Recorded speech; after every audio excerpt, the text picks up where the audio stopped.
So it was 1986. My partner, Jerry Agnew, had just become the president of the Los Angeles Trial Lawyers, and the insurance industry filed an initiative, Proposition 51, that was going to deny injured consumers the right to fair and full compensation. And we never had anything like this before.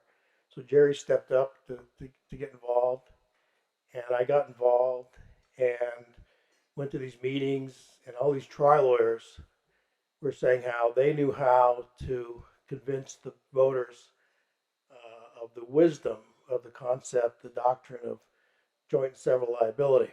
And then Harvey came along and said, Ralph Nader asked me to get involved and see if I can help. So I went to Jerry and I said, Jerry, there's this guy. When you meet him, he's going to look like a porno star with this mustache he's got. But he says he's a Raider Nader and he knows how to move public opinion, so I think we should get him involved. So we lost that initiative, of course, but we learned a lot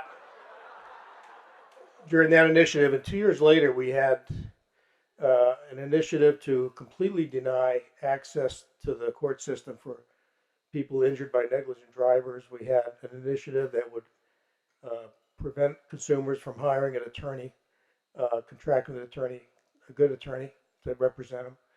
A bunch of initiatives on insurance regulations that the insurance industry is pushing, and one initiative, Prop 103, on rate regulation.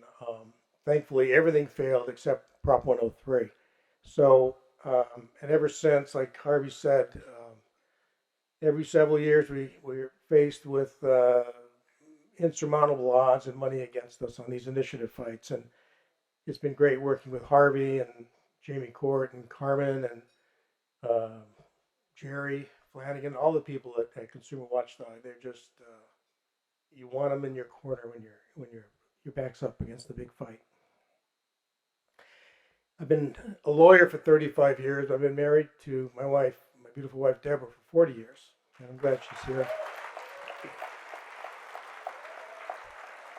This is a crazy business, being a trial lawyer and putting $100,000-$200,000 into a client's case just because you believe in your clients and the cause, and you may never see that money back unless you win the case. So it takes a special kind of spouse to be married to a professional gambler like that, and she's just been such a trooper. So thank you, Deborah. And while I was busy being a trial lawyer and I was busy in Sacramento, Deborah's just been a wonderful mother, raising our two children. Our daughter Vanessa, child psychologist, lives close by. She's married a great guy, Tony Iseta, and they've got two wonderful children, Daniela and Alicia, I think, have come down. And my son Jason, he took over the operations of a nonprofit my wife ran for 18 years, closed the deal, helping welfare to work recipients get into the workforce. Jason, his wife Cherise, thank you for being here. My father was so proud when I became a lawyer. He would really be enjoying this night tonight. But my mother just had her birthdays here. My sister, Jean, my brother, Brad, thanks for coming. As well as my extended family. All my in-laws are here. Thank you for coming. I met Jerry Agnew when I became a lawyer, and I went to work for him at Green O'Reilly, Agnew Burlett. And, you know, I think that's where kind of the DNA, if you want to call it that, came from. To be an effective trial lawyer, you've got to represent them in the courtroom, but you have to protect your client's rights outside the courtroom. He's been a tremendous mentor as what a great trial lawyer is, and he's the epitome of civility. And he's been great. He's a good friend, a good partner. It's pretty rare in this business that, especially plaintiff lawyers, stay together for so long. So since 1984, he's been my dear partner. Thank you, Jerry and Jody, for coming.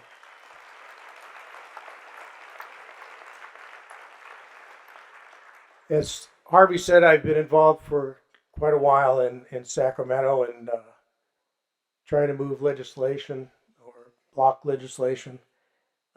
But when I get an idea like the Patient Radiation Safety Act, it's the people at consumer attorneys of California that get it done. CEO and Chief Lobbyist Nancy Drabble, lobbyist Leanne Tratton, Nancy Pavarini, and the press team of Eric Bailey and J.G. Preston who get the message out, help get all of that stuff done, and I really thank them for everything they've done. I've been fortunate to practice here in Los Angeles with some of the best trial lawyers who've just been a real pleasure to work with, to watch, and to lead. Any political battle needs the engagement of the Los Angeles, of the consumer attorneys of Los Angeles, and they've been just phenomenal. Stuart Zanville, their executive director, he really understands the need for political power. And Mark Worth, who's here helping set up the meetings with all the legislators so they understand what we do and how important it is.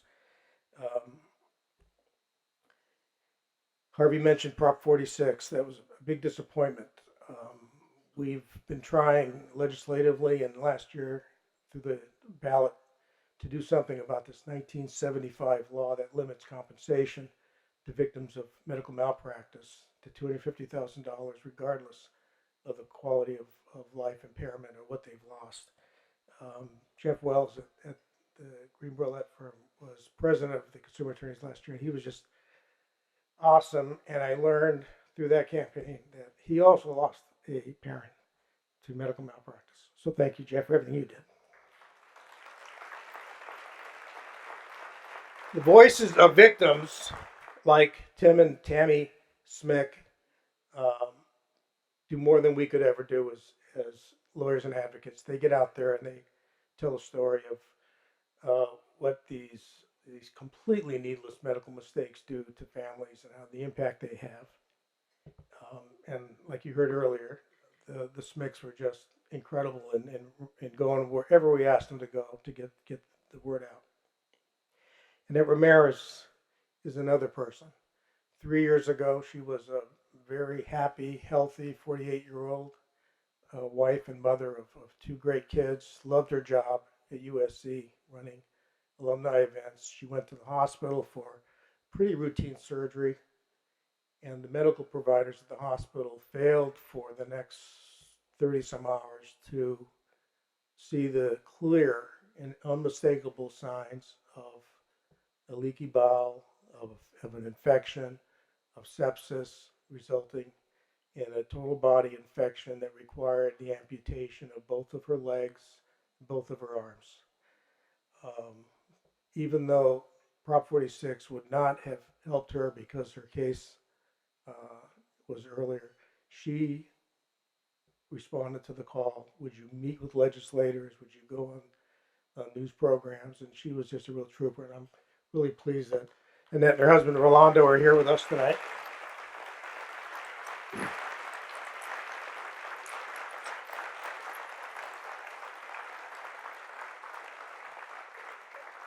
As trial lawyers, we have a lot of work to do. There are millions of vehicles on the road with defective airbags that can explode without any notice, sending shrapnel throughout the passenger compartment. Over 100 people have already been killed by the defective General Motors ignition switches that will suddenly shut the engine off, shut off the airbag system, and the cars go crashing with no airbag protection.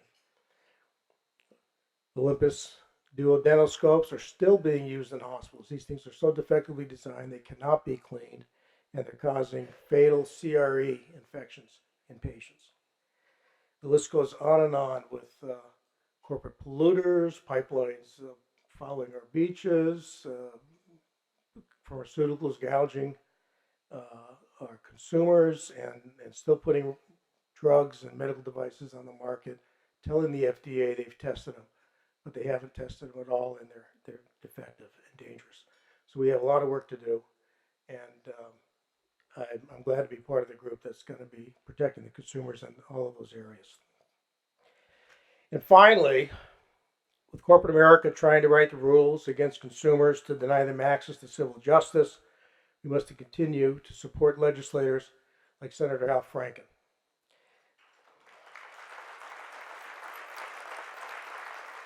He's on the, you'll hear more about him in a minute, but he's on the very important Senate Judiciary Committee where all the bills to dismantle the civil justice system has to go. He often stands up and he'll go to the floor and go to the committee on bills, and he will represent the interests of consumers. He has a 100% voting record for consumers, and I am really proud, Al, to be sharing this podium with you tonight.